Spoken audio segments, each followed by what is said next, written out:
Hello everyone and welcome to my channel. Let's keep. Before we go back to the PHP file, I just wanted to show you that I started the service of the web server and the database as well. So let's create our database before anything, all right? I will open the connection that I created, and here I will create database game, for example, and I will run. So now this is my database, all right, game. I'll create two tables. So the first one will be version, and the second one will be login, for example. So create table.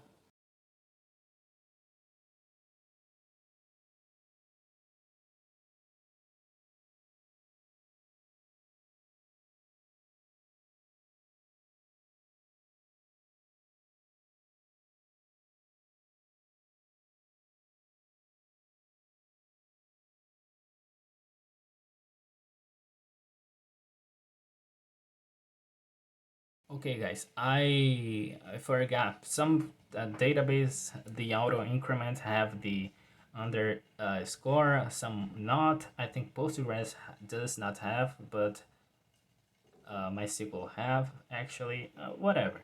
So I created this table versions. This is where I will store and manage my games, my launcher, and my game as well versions. All right. So ID and not null auto increment primary key. If you don't know nothing about database, just know that we have by default in almost every single table something called ID that is primary key. So database run with some principles called ACID, and that is an acronym.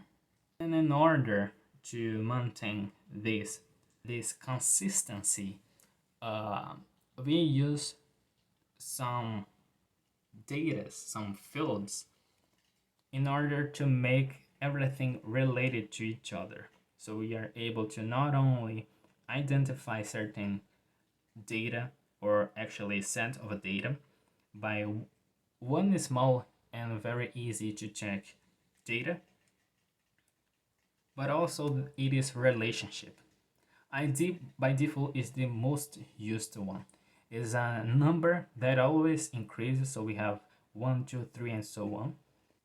That's the auto increment is used for, and set the primary key that transform this ID into an index. So the database optimize this specific column.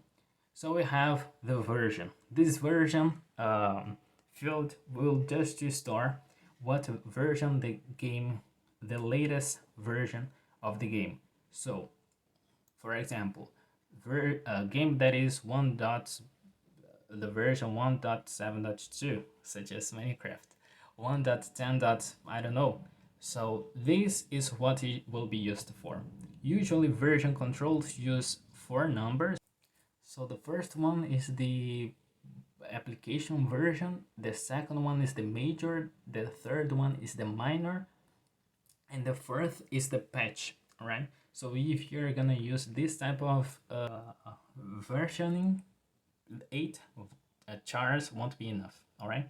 But this var char basically we are gonna create a sequence of characters of max length of 8. This file will be used mainly, all right, because to order which files will be sent first, all right, because I will use the architecture of a launcher is outdated. It will request the latest version and try to update.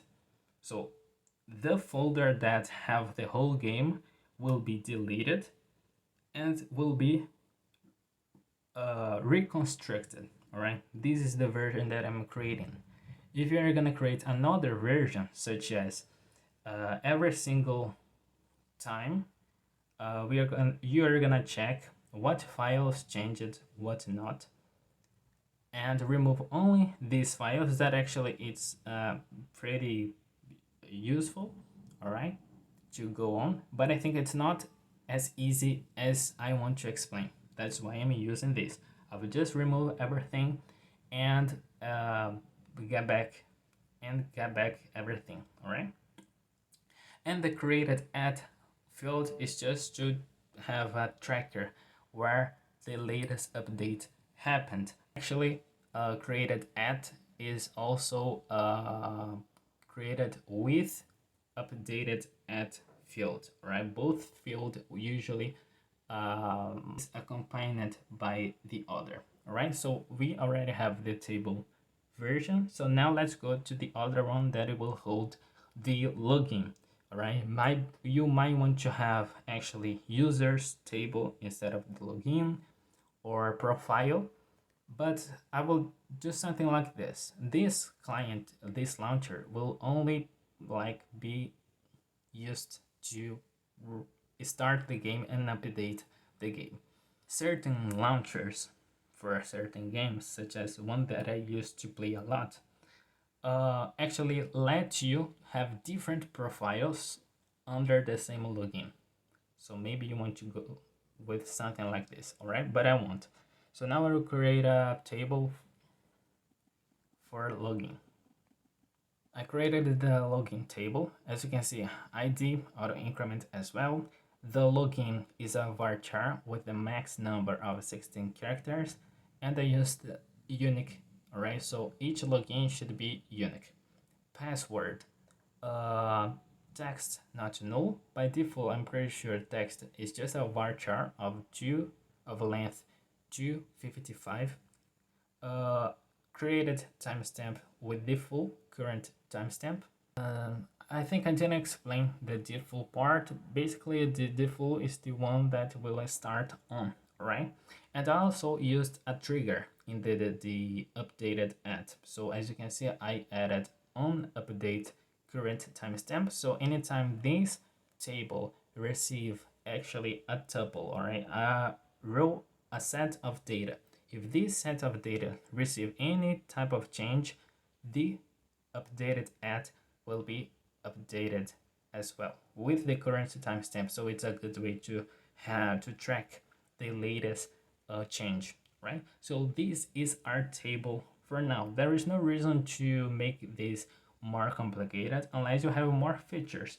So for example, you might want to have an asynchronous chat, for example, and you're gonna store the tables, all right, for the chat as well. But this is something that I want to focus now. So far we have basically two tables, the versions and the login, all right. So let's go to the next step.